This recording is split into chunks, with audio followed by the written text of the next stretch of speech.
कहते हैं कि जिंदगी का सफर जहां से शुरू होता है वहीं पे खत्म होता है। दोस्तों, भगवान, अल्लाह, जीसस, हम सभी उनको मानते हैं, चाहे वो कोई भी रूप हो। मंदिर, मस्जिद, गुरुद्वारे, उनकी तलाश में हम भटकते रहते हैं। मैं समझता हूं कि हम सब में हमारे इष्ट देवता, हमारे भगवान, हम जिनकी भी प्रार्थना करते हैं वो किसी न किसी भी रूप में, प्रकृति में, हमारे आसपास जीव जंतुओं में, पक्षियों में, सब में समाये हुआ है। अपनी जिंदगी से जुड़ी हुई एक वाकयात आपको सुनाता हूं जो हाल ही में शुरू हुआ। 20 तारीख की बात है, इनको तो आप सभी जानते ही हैं।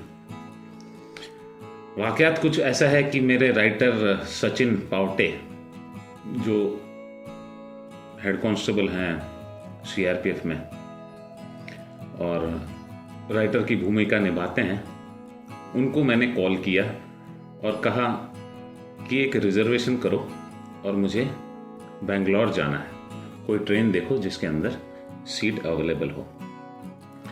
बात करते ही उन्होंने तुरंत मुझे टिकट करके दिया और साथ में रिटर्न जर्नी का भी टिकट उन्होंने कंफर्म कर दी, क्योंकि मैंने उन्हें समय बताया था कि मैं 21 तारीख को निकलूंगा और 24 तारीख यशवंतपुर से दुरांतो एक्सप्रेस में मुझे टिकट चाहिए। इत्तेफाक की बात है कि जाते समय सफ़र कोंटा, सुकमा, छत्तीसगढ़ से सरकारी गाड़ी से तय करके भद्राचलम पहुंचे। भद्राचलम से फिर बस ली और विजयवाड़ा पहुंचे। विजयवाड़ा से निर्धारित गाड़ी में बैठ के अपना येलंका स्टेशन पर उतरकर अपनी सरकारी गाड़ी पर जाके अपने निश्चित स्थान पे पहुंचे। एक दिन काम खत्म करने के बाद जब मैं पुनः 24 तारीख को दुरंतो एक्सप्रेस के अंदर बैठा, उस कॉन्फिडेंस के साथ कि जिस तरह से आए हैं उसी तरह से सफल मंगलमय रहेगा, हम कॉन्फिडेंस के साथ पहुंचे। तो काफ़ी गर्मी थी क्योंकि स्टेशन पर गाड़ी पहले ही लग चुकी थी।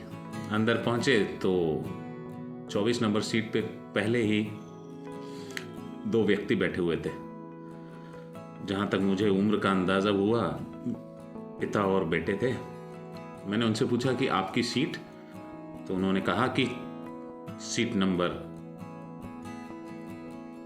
47। मैंने कहा सीट तो मेरी भी 47 है। तो उन्होंने मुझे अपनी टिकट दिखाने के लिए कहा, तो मैंने उन्हें दिखाया। तो बोला हाँ, सीट तो 47 ही है। मैंने कहा कि कोई बात नहीं, टीटी साहब को आने दीजिए, उसके बाद निर्धारित करेंगे कि मसला क्या है। थोड़ी देर इंतजार किया, पता चला कि उसके बाद जो कैबिन के अटेंडर थे वो पहुंचे और उन्होंने कहा, सर वेज खाओगे या नॉन वेज? मैंने कहा वेज। जैसे ही उन्होंने लिस्ट देखी, अक्सर दुरंतो एक्सप्रेस में होता क्या है कि आपके जो खाने पीने का जो भी पैसा लगता है वो आपके टिकट में इंक्लूड कर लिया जाता है। मैंने उन्हें कहा वेज। लिस्ट देख के जब उन्होंने कहा कि आपका तो नाम ही नहीं है, मुजफ्फरपुर से बैठे हुए एक बिहार के जवान से लड़के ने पड़ोस में जो उनकी सीट थी, उन्होंने कहा, सर आप अपना पीएनआर नंबर बताइए। पीएनआर नंबर बता के तुरंत उन्होंने खोज के बताया कि तारीख तो सही है लेकिन महीना मार्च की जगह अप्रैल कर दिया है। बस फिर क्या था? इसका मतलब तो साधारण सी बात है कि विदाउट टिकट हुए। अब घूम फिरा के टीटी साहब का इंतज़ार। अब जैसे ही टीटी साहब, राजशेखर राव, जो कि south eastern railway Kharagpur division में डेप्यूटी चीफ टिकट इंस्पेक्टर की ओहदे पर काम करते हैं, दुरंतों में वो खबर आग की तरह फैल गई है। मुझे इस बात का अंदेशा है कि आपके साथ क्या हुआ है। आपकी टिकट मार्च की नहीं, अप्रैल की हुई है। तारीख सही है, सीट भी सही है और ट्रेन भी सही है।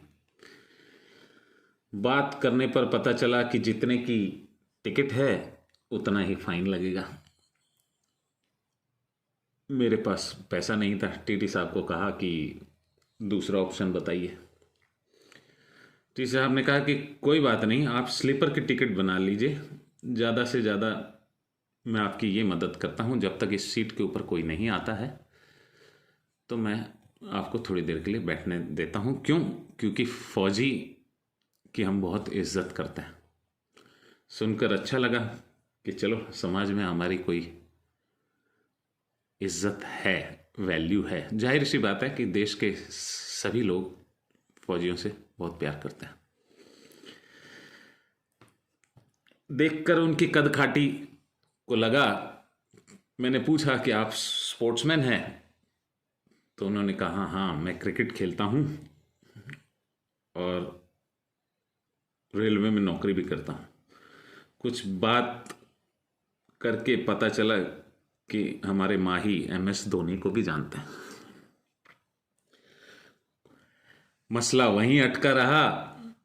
पैसे तो थे नहीं मेरे पास, तो उन्होंने राय दी कि यदि आप ऑनलाइन ट्रांसफ़र कर देते हैं पैसा तो आप पेंट्री कार में जाकर प्रकाश कुमार बेहरा, जो कि कैटरिंग सुपरवाइज़र ऑफ IRCTC हैं, उनसे आप अपनी बात कह सकते हैं। ठीक उसी समय मैंने सचिन पावटे अपने राइटर को फ़ोन किया। उन्होंने ऑनलाइन 2000 रुपये प्रकाश कुमार बेहरा के पेटीएम में ट्रांसफ़र किए और उसके बदले में जब मैं पेंट्री में गया तो मुझे 2000 रुपये नकद दे दिए गए। मेरे पास शब्द नहीं हैं। दुरंतो एक्सप्रेस के स्टाफ, उनके सभी सहयोगी और उनके साथ जो भी कार्मिक काम करते हैं, जो उन्होंने ऐसे वक्त में मेरी जो मदद की, मदद